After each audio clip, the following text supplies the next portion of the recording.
स्वागत है दोस्तों आपकी अपनी पाठशाला में। और मैं हूं आपका एसडीपी गुरुजी। जी हाँ दोस्तों, जैसे कि आपने टाइटल में पढ़ ही लिया होगा कि सबसे ज़्यादा कंट्रोवर्शियल ऑपरेटर जो आज तक पाइथन की हिस्ट्री में हुआ है वो है वॉलरस ऑपरेटर। इससे ज़्यादा कंट्रोवर्सी दोस्तों आज तक कोई भी ऑपरेटर पर नहीं हुई है। तो चलिए जल्दी जल्दी हम लोग देख लेते हैं ये ऑपरेटर क्या है, क्या रीज़न था कि ये पर्टिकुलर ऑपरेटर में इतनी कंट्रोवर्सी हुई है। तो जैसे कि आप लोग देख पा रहे हैं, वॉलरस ऑपरेटर ये एक जानवर के नाम पर से दिया गया है। जो एक वॉलरस सी एनिमल होता है उसके नाम पर से आप लोग इमेज में देख पा रहे हो, इसका टाइटल रखा गया है। अब ये टाइटल इसलिए रखा गया है दोस्तों क्योंकि ऐसा माना जाता है कि जो ये पर्टिकुलर एनिमल के आईज है और जो टस्क है, आईज को ट्रीट किया गया है कोलन और टस्क को ट्रीट किया गया है इक्वस टू। तो इस वजह से वॉलरस ऑपरेटर को भी इन्होंने ये एनिमल के ऊपर से नाम दिया है। वॉलरस ऑपरेटर को दोस्तों हम लोग असाइनमेंट एक्सप्रेशन भी कह सकते हैं। अब इसका मतलब जल्दी से समझ लेते हैं। असाइनमेंट एक्सप्रेशन मतलब वॉलरस ऑपरेटर जो है वो दो काम करेगा, एक असाइनमेंट का और दूसरा वैल्यू रिटर्न करने का। मतलब आप लोग वैल्यू असाइन भी करोगे और आप लोग बूलियन एक्सप्रेशन कंबाइनली यूज कर सकोगे। तो यहां पे मैं आप लोगों को बता दूं, इतनी बहस हुई थी ये पर्टिकुलर ऑपरेटर के ऊपर, इतनी डिबेट हुई थी, बहुत दिनों तक ये डिसाइड नहीं हो पा रहा था कि ये पर्टिकुलर ऑपरेटर को लॉन्च करना है या नहीं करना है। 3.8 जब वर्जन लॉन्च हुआ पाइथन का तो ये पॉइंट डिसाइड ही नहीं हो पा रहा था कि ये पर्टिकुलर ऑपरेटर आएगा या नहीं आएगा।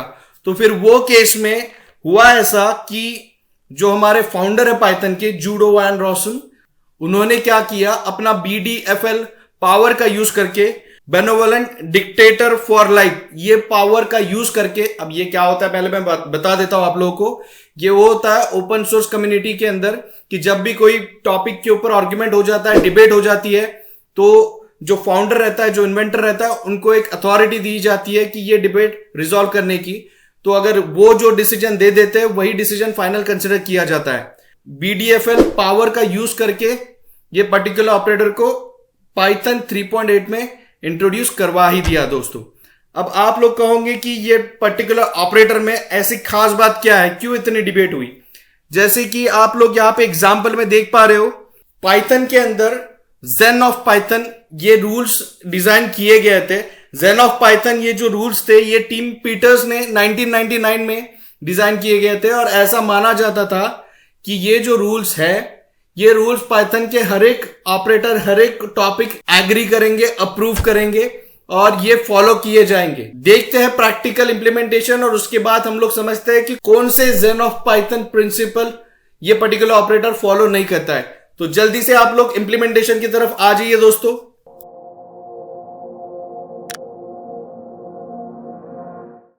तो चलिए दोस्तों अभी हम लोग देख लेते हैं वॉलरस ऑपरेटर का implementation part.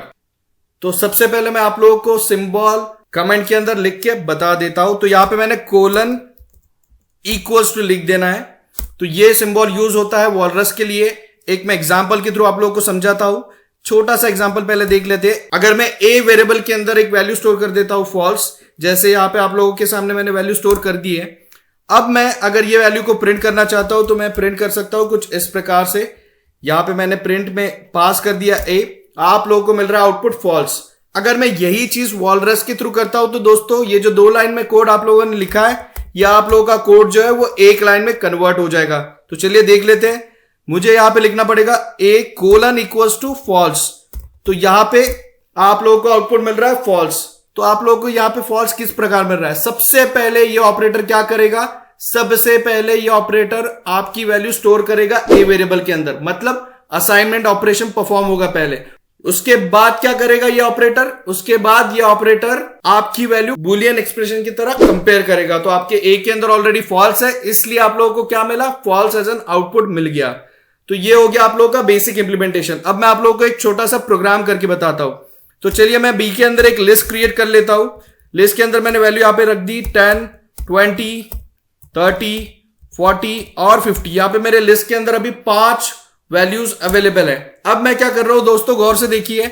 If bracket n colon equals to length of B store कर रहा हूं, जो बी के अंदर की लेंथ है यहां पे हम लोग निकाल देंगे और यहां पे कंपेयर करेंगे। अगर ये लेंथ 3 से बड़ी है तो हमने क्या प्रिंट कर देना, हमने प्रिंट कर देना है we have to print the value of n। तो यहां पे चेक करते हैं वॉलरस ऑपरेटर के तो आप लोगों को आउटपुट क्या मिल रहा है। तो यहां पे आप लोगों को आउटपुट मिल रहा है 5। क्यों मिल रहा है? क्योंकि आपकी कंडीशन सेटिस्फाई हो रही है। अब मैं आप लोगों को वॉलरस के अंदर का एक इंपॉर्टेंट ड्रॉबैक बताना चाहूंगा। अब यही ऑपरेशन मैं दूसरे तरीके से परफॉर्म करता हूं, थोड़ा सा ध्यान दीजिए। क्यों सबसे ज्यादा क्रिटिसिज्म की गई है ऑपरेटर को, क्यों यहां पे बहस होती है ये ऑपरेटर को लेके। यहां पे हम लोग करेंगे if n colon equals to length of b, यहां पे मैं लिख रहा हूं, और यहां पे मैं लिख रहा हूं ग्रेटर देन 3, और कोलन के अंदर मैं कंडीशन स्टेटमेंट लिख रहा हूं यहां पे प्रिंट n। तो अब अगर यहां पे मैं दोस्तों एंटर हिट करता हूं तो आप लोगों को यहां पे दिख रहा है ट्रू एज एन आउटपुट मिल रहा है मुझे। तो इसका मतलब यह है कि अगर आप लोगों ने पैरेंथेसिस नहीं प्रोवाइड की, एडिशनल पैरेंथेसिस, अननेसेसरी पैरेंथेसिस आप लोगों ने अगर नहीं प्रोवाइड किए तो आप लोगों को यहां पे क्या मिल रहा है, यहां पे आप लोगों को सिर्फ बुलियन एक्सप्रेशन मिल रहा है, बुलियन आउटपुट मिल रहा है, जो कि आप लोगों की कंडीशन सेटिस्फाई हो रही है इसलिए ट्रू मिल रहा है। तो ये सबसे बड़ा ड्रॉबैक है दोस्तों। ऐसे नहीं ये पर्टिकुलर ऑपरेटर को कहा गया कि जेन ऑफ पाइथन प्रिंसिपल्स को फॉलो नहीं करता है। इसके अलावा भी बहुत से ड्रॉबैक है, जैसे बेटर इज ब्यूटीफुल देन अगली। अब आप लोग खुद बताइए, सेकेंड स्टेटमेंट भी गलत नहीं है। सिंप्लिसिटी से आप लोग यही चीज परफॉर्म कर सकते हैं। पहले असाइन कर दीजिए, फिर आप लोग कंपेयर कर दीजिए। फिर भी आप लोग क्या कर रहे हैं यहां पे आप लोग एडिशनल पैरेंथेसिस प्रोवाइड कर रहे हैं। ये तो हो गया एक ड्रॉबैक, इसलिए हम लोग कहेंगे ब्यूटीफुल इज बेटर देन अगली, ये सेटिस्फाई नहीं कर रहा है। दूसरा यहां पे जो प्रिंसिपल ये पर्टिकुलर ऑपरेटर सेटिस्फाई नहीं करता वो है कि यहां पे आप लोग complex is better than complicated, ये एक प्रिंसिपल है जेन ऑफ पाइथन के अंदर। यहां पे आप लोग देख सकते हो कि अननेसेसरली ऑपरेटर को कॉम्प्लेक्स किया गया है और उस वजह से उसकी कॉम्प्लेक्सिटी और बढ़ चुकी है। क्यों? क्योंकि आप लोगों ने कोलन और इक्वल्स टू साथ में लेके आ गए, उसकी कुछ जरूरत ही नहीं थी। इसके अलावा explicit is better than implicit, ये भी जेन ऑफ पाइथन का प्रिंसिपल फॉलो नहीं करता है। क्यों? आप लोग इम्प्लिसिटली जब वैल्यू असाइन कर सकते हो, जरूरी नहीं है एक्सप्लिसिटली उसको असाइन करके फिर कंपेयर करो। तो ऐसे बहुत से प्रिंसिपल को ये पर्टिकुलर ऑपरेटर ने ओबे नहीं किया है, इस वजह से ये कंट्रोवर्शियल ऑपरेटर रहा है। अब आप लोगों को मैं बता दूं, ये ऑपरेटर के जो सपोर्टर्स है वो ये कहते हैं कि आप लोग ये पर्टिकुलर ऑपरेटर के थ्रू लाइन ऑफ कोड बचा लेते हो। लेकिन आप मुझे बताइए असाइन और कंपैरिजन में कितने लाइन बच जाएंगे? मैं आप लोगों को यहां पे बता देता हूं, there is no single syntactic position. बहुत सी डिबेट चली थी ये ऑपरेटर के ऊपर, जिसमें यह कहा गया था कि बिगिनर्स के लिए इक्वल्स टू ऑपरेटर और कोलन इक्वल्स टू ऑपरेटर में बहुत डिफिकल्टी जाएंगी, बहुत कॉम्प्लेक्स हो जाएगा अंडरस्टैंड करने के लिए। तो जो लोग इनके सपोर्टर है, ये ऑपरेटर के सपोर्टर थे, उन्होंने ये कहा कि ऐसा कोई भी एग्जाम्पल नहीं है जहां पे इक्वल्स टू और colon equals to syntactically collapse हो जाए। ऐसा कोई भी आप लोग एग्जाम्पल के थ्रू प्रूफ नहीं कर सकते हो कि जहां पे नॉर्मल इक्वल्स टू और कोलन इक्वल्स टू, मतलब नॉर्मल इक्वल्स टू और वॉलरस ऑपरेटर कोलैप्स कर जाए। दोनों के दोनों का यूसेज डिफरेंट है, ऐसा उन्होंने कहा था। तो आप लोग अभी समझ ही चुके हैं वॉलरस ऑपरेटर क्यों इतना डिबेट में रहा है, क्यों इतना उस पर डिस्कशन हुआ है।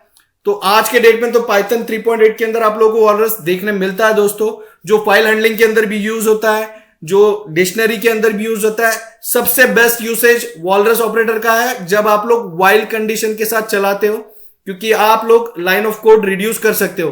अगर आप लोग चाहते हो कि मैं और एग्जांपल्स के ऊपर वीडियो बनाऊं वॉलरस को लेकर के, तो जरूर मुझे कमेंट में बताइएगा दोस्तों।